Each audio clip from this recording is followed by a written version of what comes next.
Breaking news tonight. Maddie Soto, just 13 years old. COD, cause of death, strangulation. And now, in a disgusting reveal, her mother, Maddie Soto's mother, is insisting her boyfriend, mommy's live-in, who was Maddie, sex abusing her since she was 11, that the sex abuse is not evil. Repeat. Maddie Soto's mother, and I found this in a supplemental police report, states that her live-in, mommy's live-in, Stephan Sterns, sex abusing Maddie since age 11 is not evil.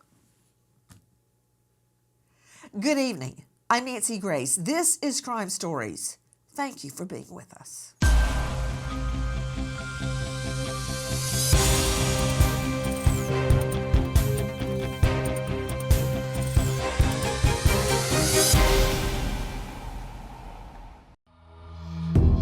Didn't make it to school. I went to pick her up from school today, Okay. and she never came out.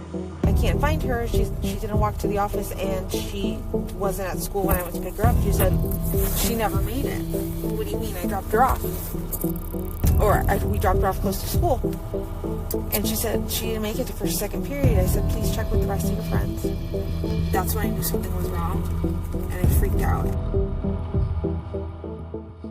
We were all going to sleep together in the same bed, but I needed some good sleep. And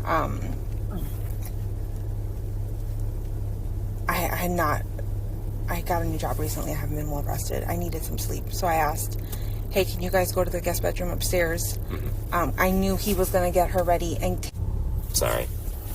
Okay, so you needed some good 11 o'clock. Yeah. I sent them upstairs, and I went to bed. Stephan Sterns slept with Madeline Soto and her mother on a regular basis, without her mother present, including the night before she was murdered.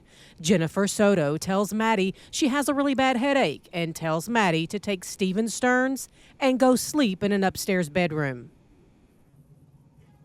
Is anybody else's head exploding?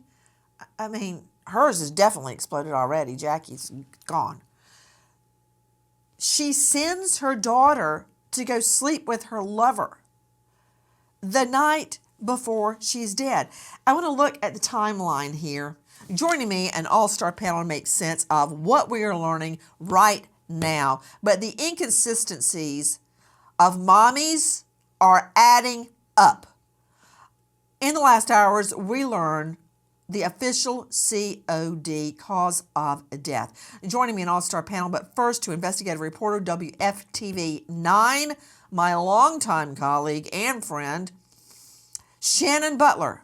Shannon, if you look at the timeline, can we just talk about that one moment? Because I have a theory that Maddie was murdered by Stephan Sterns the night before, because we've got him the next morning, 7:30 a.m. He's already throwing out Maddie's backpack and her school laptop.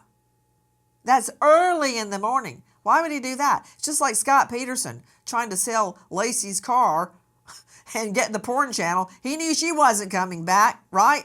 So why is he getting rid of her possessions at 7:30 a.m.? That means she's already dead at 7:30 a.m.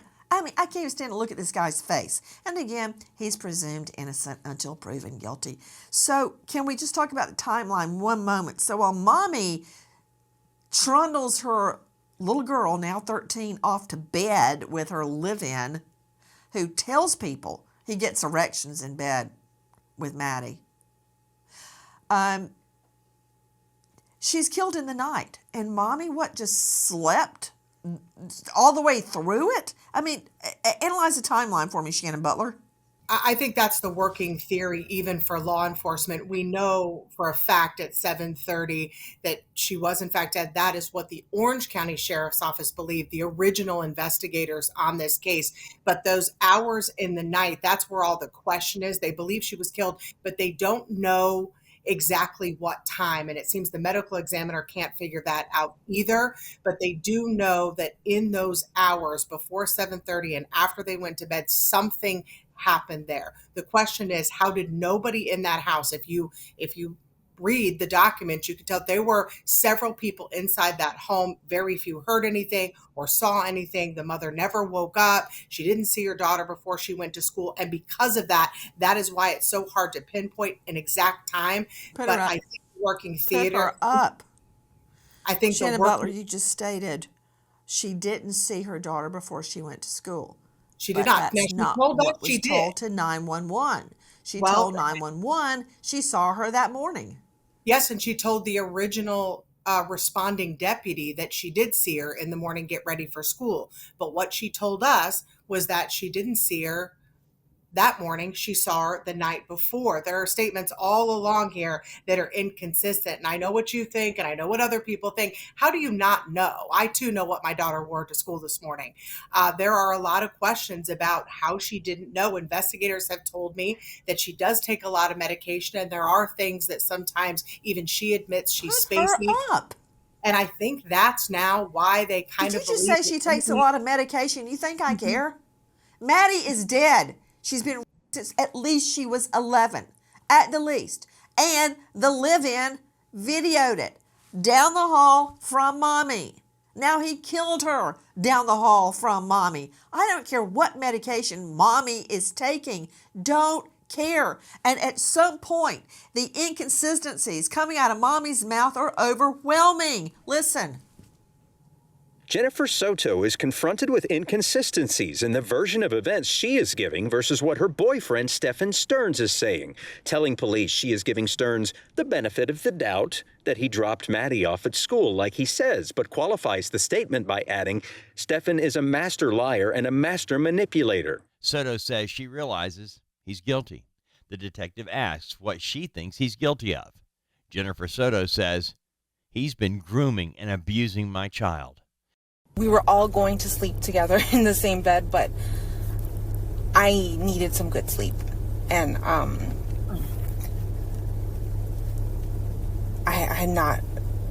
got a new job recently. I haven't been well rested. I needed some sleep. So I asked, hey, can you guys go to the guest bedroom upstairs? I knew he was going to get her ready. And Sorry. Okay, so you needed some good 7 o'clock. Yeah. I sent them upstairs, and I went to bed.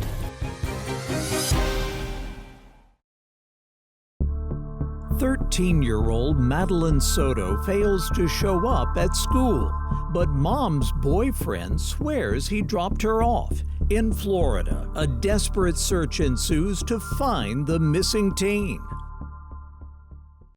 All right. And another thing I just wanted to confirm, because I know last night was a long night, but you said you said when you woke up around 9, you left your house at 9:30 for your doctor's appointment, and Stephan hadn't come home yet, and then he called you at 10.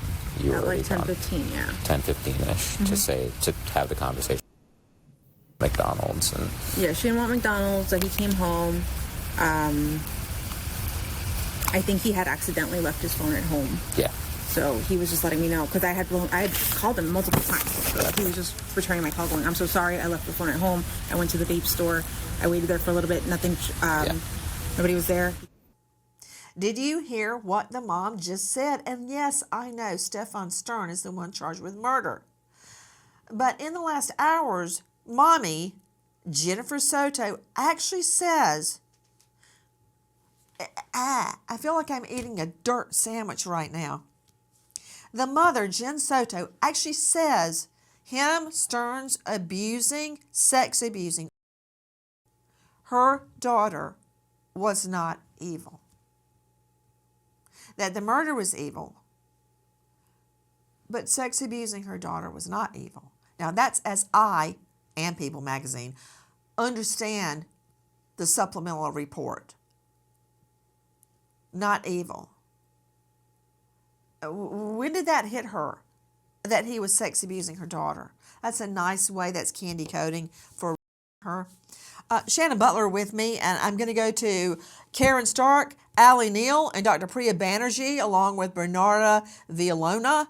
But Shannon Butler, when was it that Jen Soto stated it wasn't evil that her live-in, Stephan Sterns, was sex abusing her daughter? When did that come out of her mouth? Well, during the interviews with the investigators, she appeared to not know that this was going on inside of her home. It wasn't really until investigators showed her that phone that she said, "Oh, so there was something happening here." And then all of a sudden she believed that there were things that were happening with Stephan Sterns, and it wasn't everything she thought it was. But it was very, very strange, her behavior and the way she believed Madeline was treated was maybe just kind of the way it was, that it was the fact that he killed her that was so disturbing to her. I think there was a lot of things here for even for us and for investigators that you just cannot figure out. You cannot figure out this mother very well. And I don't. Shannon Butler, I really like you. I remember sitting right beside you, back on top of you, during the Top Mom trial. Yeah. Okay. Good times.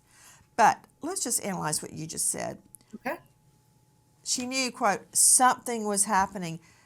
You know, you're an incredible investigative reporter, but it's very difficult for people to actually say the words that this grown man, Stephan Sterns, age 37, was him, right there, him, was raping an 11-year-old baby girl down the hall from her own mother.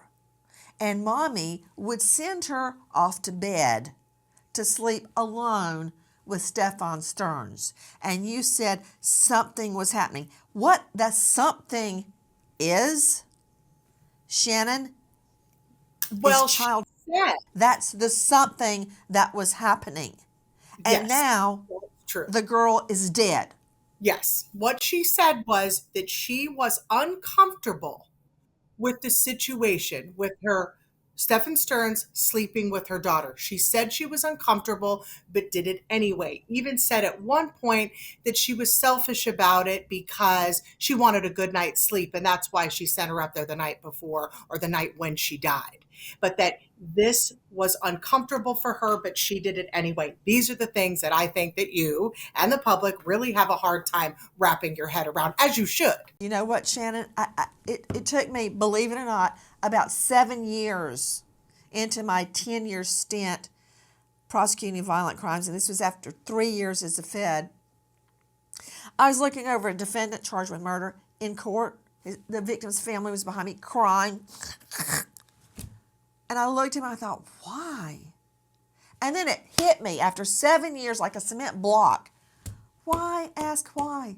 I don't have to know why. I have to know the truth. I'm going to leave why up to a renowned TV radio trauma expert, psychologist, Karen Stark. If you're looking for her online, it's KarenStark.com, Karen with a C. Karen, temple throbbing. Now, do you remember sitting with me on the set at Court TV and I could actually see my heart in my eyeball? That's happening right now. Can you be in that much denial? And honestly, I don't care if she was in denial or not. I'm just looking at it from a probative point of view.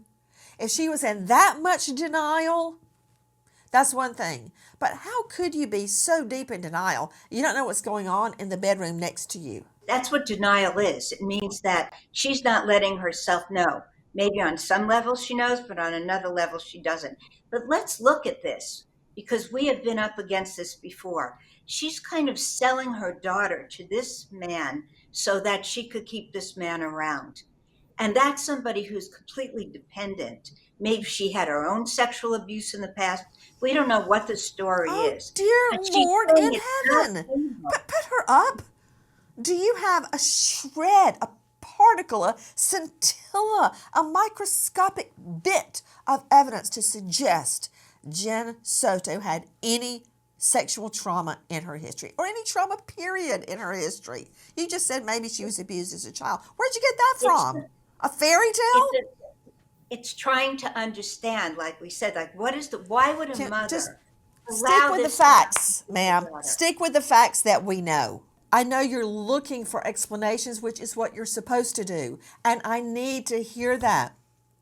And I need to hear her defense. Bernarda Villalona is with us, former prosecutor, now renowned defense attorney.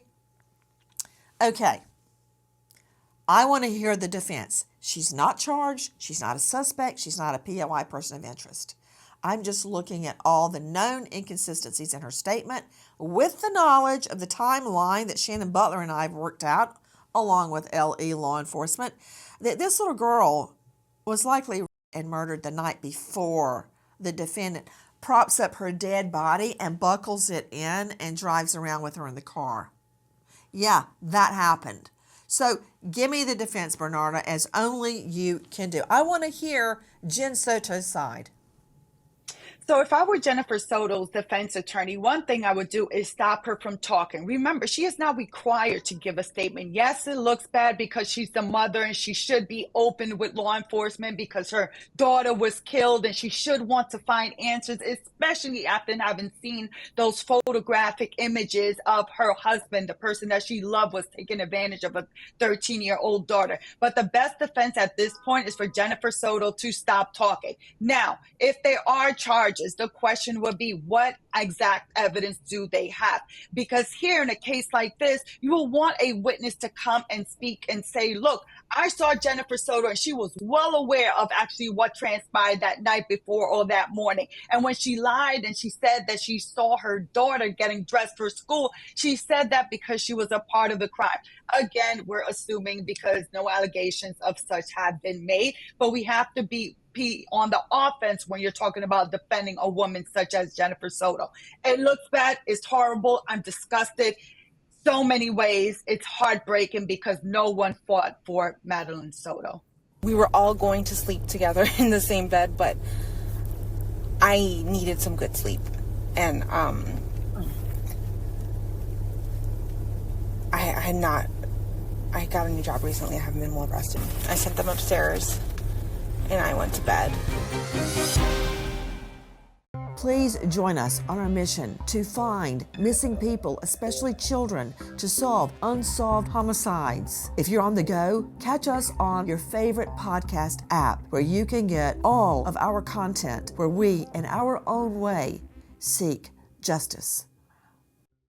All right. And another thing I just wanted to confirm, because I know last night was a long night, but you said you said when you woke up around 9, you left your house at 9:30 for your doctor's appointment, and Stephan hadn't come home yet, and then he called you at 10.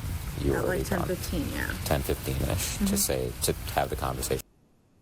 McDonald's and Yeah, she didn't want McDonald's, so he came home. I think he had accidentally left his phone at home. yeah. So he was just letting me know because I had called him multiple times. So he was just returning my call going, I'm so sorry, I left the phone at home. I went to the vape store. I waited there for a little bit. Nothing, nobody was there. I mean, left the phone at home by accident when he's disposing of the body. Think Brian Koberger, that night of all nights while he's out stargazing, he leaves his phone at home, coincidentally the same time that 4 University of Idaho students are murdered in their own beds.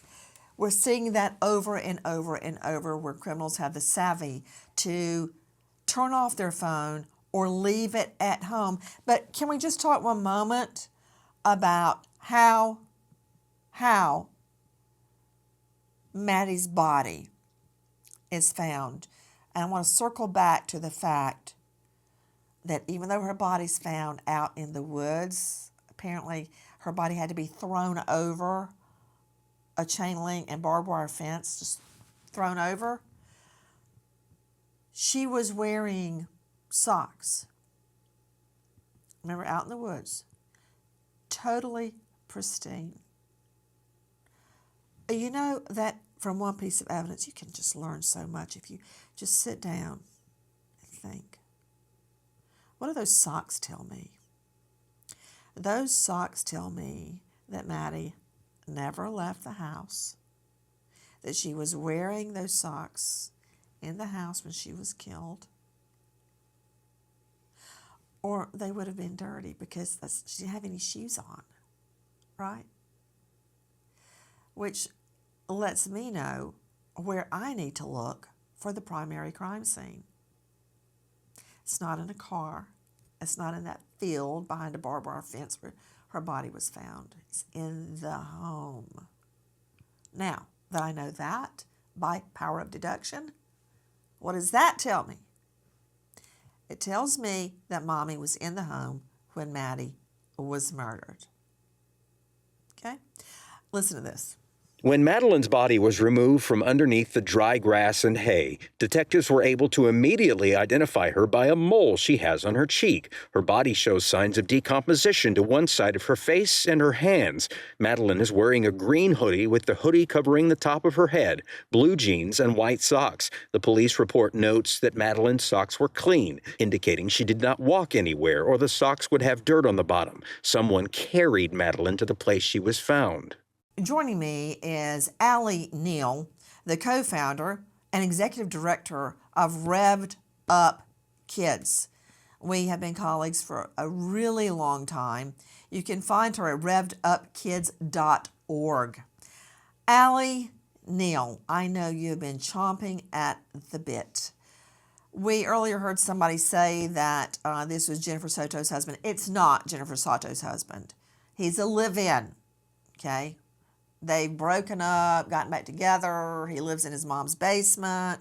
I don't know that he has a job, not judging. But, you know, ladies, if you're going to take a guy in, number one, make sure he won't harm your children or be a bad influence on them. And number two, try to find somebody with a job. They don't have to help you because, ladies, you're doing that all on your own. But don't let them hurt you. Sleeping in your bed, eating your food, you're washing his clothes. Seriously? That's hurting you. This guy is not her husband. Allie Neal, help me out. How many flashing red bells of alarm are there in this case? Oh, at least 35,000. That would be the pornographic images they found on his phone, right? So we've got just red flag after red flag after red flag, probably from the beginning of the relationship. So Maddie was 6 or 7. They were dating for 7 years. He was probably grooming her from the beginning. And who knows if it'll come out that he was actually sexually abusing her sooner than age 11. But regardless, it's hard for me to believe that Jen didn't know what was going on. Certainly she knew. There's not a normal man in the world that sleeps in a bed with a 13-year-old child. So it's obvious that he was sexually abusing her. But I believe too, and she said as much, Jen said he was a master manipulator and a master liar.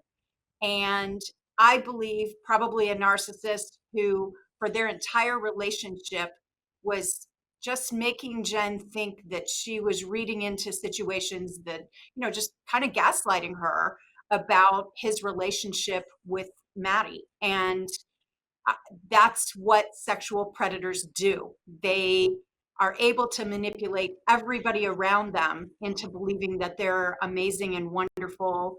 And you see it over and over and over again with all of these stories. So it's heartbreaking that this was allowed to go on. It's heartbreaking the way that it ended. And I think there's a lot more to the story that's going to be coming out, especially as the trial begins in October. Allie Neal, co-founder, executive director, Revved Up Kids. It's all about protecting children. in your experience, I have. Have you seen a pattern, and I don't have a statistic, this is all anecdotal, of men that seek out single moms in order to get to their children? Absolutely. Absolutely. And we actually train moms, and we specifically tell the single moms that we say, you are an especially high target for a sexual predator who knows that your life is busy, who knows that you have a lot on your plate, who is going to sweep in like your knight in shining armor and help you with the kids. And one of the things we say for them to look for is if you go out on a date with a normal person, they're not going to really be ready to have a relationship with your kids until they're feeling really serious about you and maybe ready to put a ring on it. If you date somebody and within the first couple of dates, they're eager to know everything about your kids and meet your kids because they just I want love to sleep kids. with your kid. Well, that comes later, but yeah, they will just, oh, I just love kids. I just love to be around kids. I would love to meet your kids. And they'll be enchanting about it. And the kids will love them at the beginning and they will build trust. And that's what they do. And then that causes I'm so impressed that you actually teach this as Oh, part yeah. of Revved Up Kids to single moms. And you just brought up the specter, Allie Neal, that I've got to confront. He started videoing himself and sex abusing Maddie when she's 11. How do I know it didn't start long before that? And then he had the idea to start videoing it. Yeah. A supplemental report released by the Kissimmee Police Department gives details about how Madeline ended up in a wooded area behind a locked fence. The report states, based upon the clothing description seen on several videos, the body did appear to be that of Madeline. The lock to the farm was still locked, and it didn't appear to be tampered with. Stephan would have had to drop Madeline's body over the barbed wire fence or where the gate was, then move her body to the location where she was found. And another thing I just wanted to confirm, because I know last night was a long night, but you said you said when you woke up around 9, you left your house at 9:30 for your doctor's appointment, and Stephan hadn't come home yet, and then he called you at 10. You were like already 10:15, yeah. 10:15ish to have the conversation. McDonald's and Yeah, she didn't want McDonald's, so he came home. I think he had accidentally left his phone at home. yeah. So he was just letting me know because I had called him multiple times. So he was just returning my call going, I'm so sorry, I left the phone at home. I went to the vape store. I waited there for a little bit. Nothing, nobody was there. I needed some sleep. So I asked, hey, can you guys go to the guest bedroom upstairs? I knew he was going to get her ready. And Sorry. Okay, so, I sent them upstairs and I went to bed. During autopsy of Madeline Soto, medical examiner Dr. Stephan Giles expressed concern over Madeline's hyoid bone in her neck. Giles stated the right portion of the bone was not intact, which could possibly be related to her being strangled. The autopsy determined that Madeline Soto died by strangulation. Investigators find shocking searches on the computer used by Stephan Sterns. One of the Google searches is for Sevoflurane, a volatile anesthetic that provides hypnosis, amnesia, analgesia, akinesia, and autonomic blockade during surgical and procedural interventions. Okay, I'm trying to figure out what all that meant, but luckily I don't need my medical degree because joining me is a renowned expert, Dr. Priya Banerjee, board-certified forensic pathologist, anatomic pathologist at Anchor Forensic Pathology Consulting. Dr. Priya, it's wonderful to see you. I wish it were under better circumstances, but I need to understand, A, what sevoflurane is, but most importantly, the cause of death on this little girl, and how does the hyoid bone being moved factor into the determination of cause of death? So sevoflurane is an anesthetic. So How he even got his hands on it is beyond me. That's going to knock her out. That's not anything anybody should have, any kid should have in their system. It's beyond me. So that is completely abnormal in the toxicology. But what you're getting at, regardless of what's in her system, is that she was overpowered and strangled. The hyoid bone, where you pointed and where I'm pointing, is high up in the neck. It's a small U-shaped floating bone. I often try to make it analogous to the wishbone in a bird, in the turkey that we've played with. It's that delicate. It should be fine until someone puts their hands or a ligature, something around the neck, applying pressure on both sides, and then it snaps. It's a very, very fragile bone. Very If you could fragile. even call it that.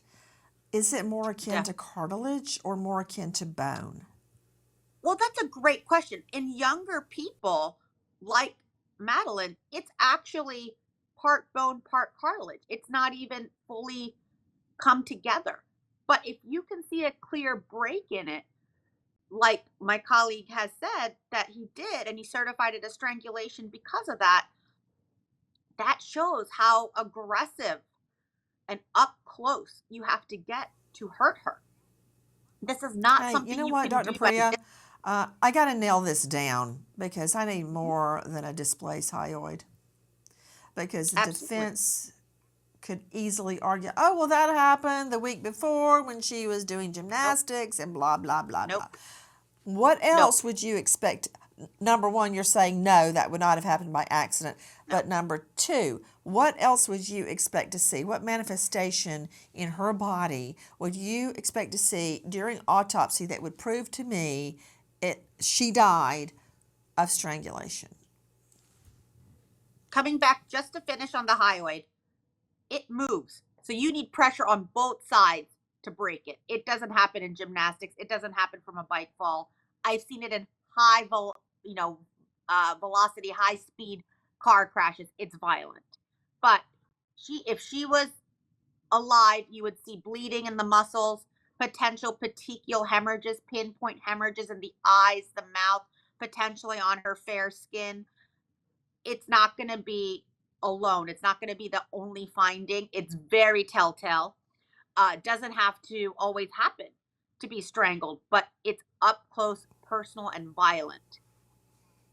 I'm just trying to imagine what this child went through and what was happening to her when she was strangled dead. You know, Shannon Butler, jumping off what Dr. Priya Banerjee just told us. Shannon Butler joining us from WFTV 9.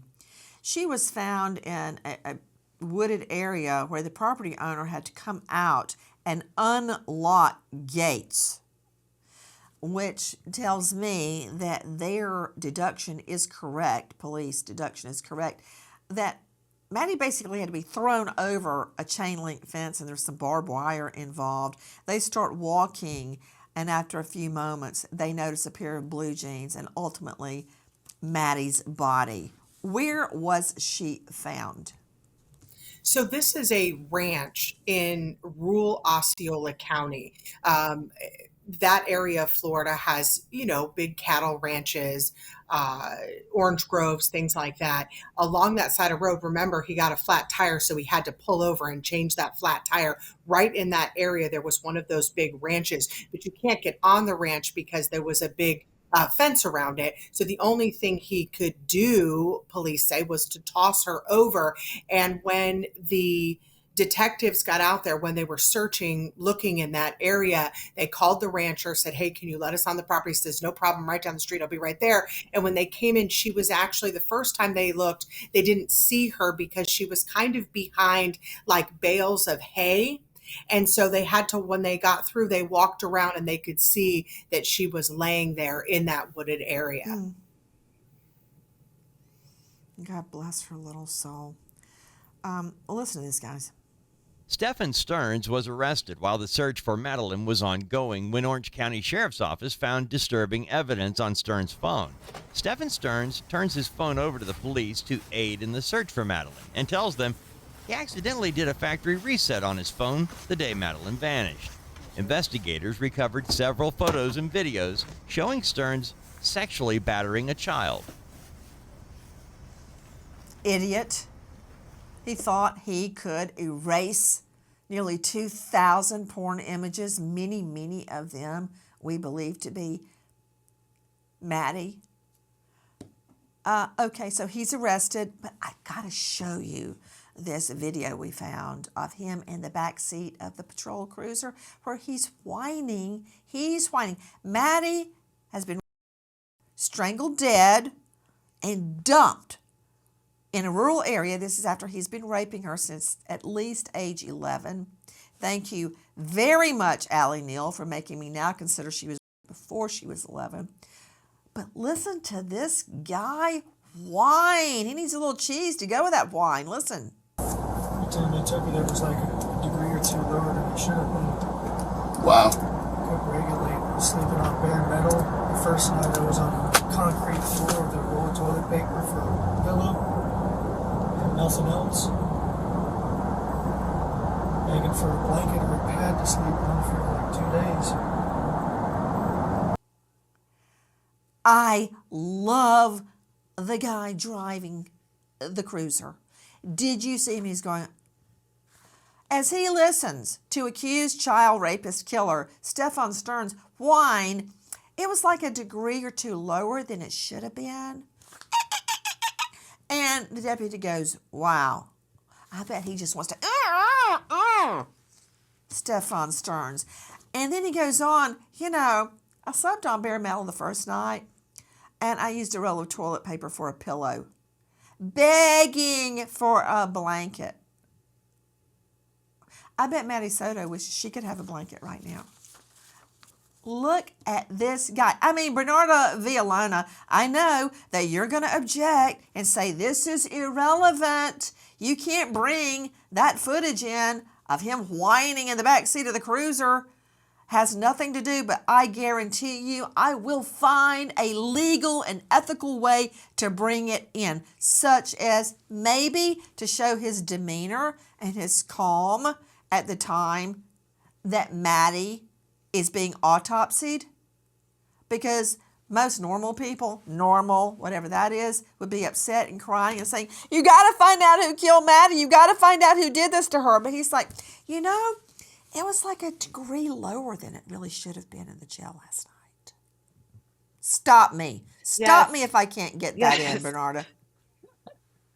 Yes, Nancy, of course. Oh, and the information and the evidence is going to be let in because any statement that the defendant makes can be used against him in court. So the prosecution is going to be able to get that in. But of course, the defense is going to object to it and say that it's too prejudicial. It has no relevance to the charges. It doesn't go to prove any of the elements of the crime. And of course, you have to know that because the state is pursuing the death penalty, that they are going to be objecting to every little thing in this case in order to preserve any appeal that can take place if there is a conviction in this case. And another thing I just wanted to confirm, because I know last night was a long night, but you said you said when you woke up around 9, you left your house at 9:30 for your doctor's appointment, and Stephan hadn't come home yet, and then he called you at 10.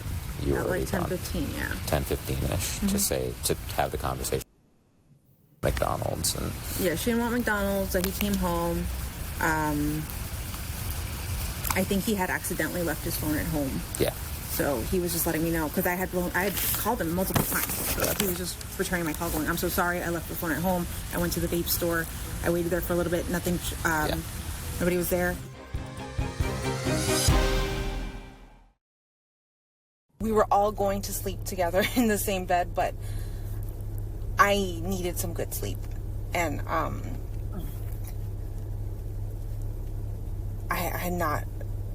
got a new job recently. I haven't been well rested. I needed some sleep. So I asked, hey, can you guys go to the guest bedroom upstairs?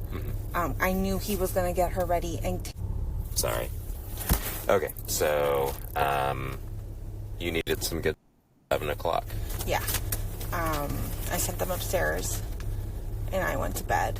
Welcome back. Straight out to Dr. Priya Banerjee. I need your expertise again, Dr. Banerjee. They did not teach me this in law school. Tell me about the substance that the live-in Stephan Sterns was Googling. What is it, and how could that have been used on Maddie? And would it have shown up in an autopsy? And if they didn't get it in a regular tox panel, could we exhume her and look for it? Or possibly they still have some of her tissue they could use to search for it in that tissue. This is all great. So Sevoflurane is anesthetic, okay? This is what they can use during surgery. You don't just get it willy-nilly. I think they need to go back to the scene and see, was it used? Did he snuff her out? It's inhaled. You know, it doesn't just get in your body by injection even. So where does he get it? And is there a rag, or how did he get her to breathe it in? Did he knock her out before strangling her? And that's what I'm really concerned about, because when I don't have any information that he has scratches, you know, his face looks clean. She should have fought back if she's being strangled, and we just don't see that. Now, the decomposition I'm of just her body wondering makes it if very that would have challenging. shown up in a regular toxicology panel, and if not, I'm sure they still have some of her tissue or blood, some sort of bodily fluid left from the autopsy that they could test for this to find out if he used that on her. Quick question to you, Shannon Butler, joining us, WFTV 9. A lot of unusual phone calls are being made by Stephan Sterns behind bars to 5 different people. One was a hang-up, I believe. One was to his father, I believe to other family member. There's a mystery call that he keeps calling this number a lot from behind bars. And also, it's my understanding that the state has just issued a subpoena for updated phone and computer data relating to Jen Soto, mommy. Is it possible she is that 5th person that he is calling from behind bars? It is possible. Actually, I asked that question early this morning of investigators. Who is this call? They said, we have been subpoenaing those phone records every single month. And so they did not answer what that number was, where those phone calls were coming from, but stay tuned. Expect that information is coming shortly. Again, mommy is not a suspect. Mommy is not a POI, person of interest. She is absolutely not suspected of being the one that murdered her daughter. We wait as justice unfolds. And now we remember American hero, Officer Felicia Carson, just 33, killed during a suspect pursuit. Carson survived by grieving husband Grant and children Tegan, Ray, Emlyn, Roma, Chevy, and Renner, sentenced to life without mommy. American hero, Officer Felicia Carson. Thank you to all of our guests, but especially to you and our new MSM family for being with us tonight and every night. Again, Jennifer Soto, not a suspect. Nancy Grace signing off. I'll see you tomorrow night, 6 and 9 o'clock sharp Eastern, and until then, good night, friend.